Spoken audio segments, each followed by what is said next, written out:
We were at the airport heading to Hawaii.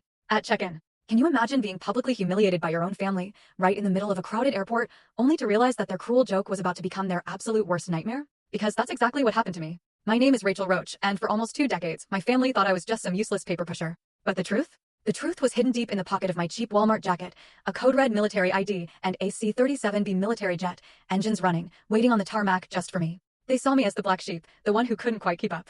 But little did they know, I was about to give them a lesson they'd never forget.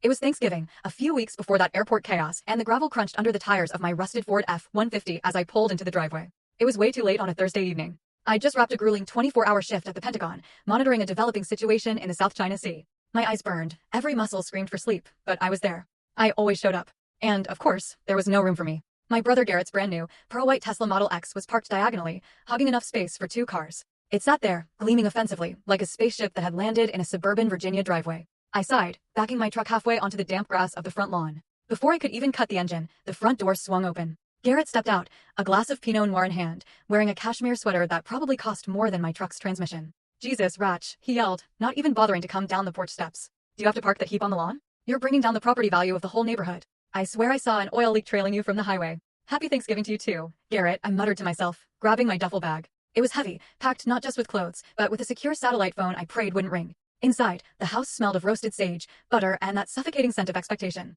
The Detroit Lions game blared from the massive 85-inch flat screen, another gift from Garrett, naturally. My father was glued to his recliner, cheering wildly. "Hi, Dad," I said, leaning in for a kiss. He didn't even glance away. "Hey, kid. You're late. Garrett's been here since noon. He helped your mom set up the smart home system." "I was working, Dad. Shift ran long." "Working?" He finally looked at my wrinkled flannel shirt and cargo pants, scoffing. "Stamping forms at the DMV must be exhausting." I bit my tongue. The taste of copper was familiar.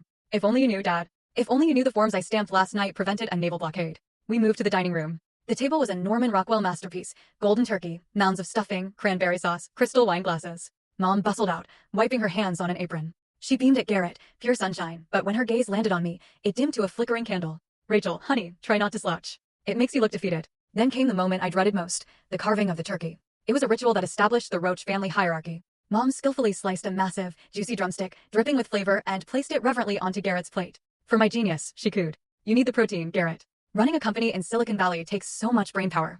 You look thin. Is the stress getting to you?" Garrett chuckled, swirling his wine. "You know how it is, Mom. IPO market's brutal. Full story on the channel. Link below. Click now and watch what happened next."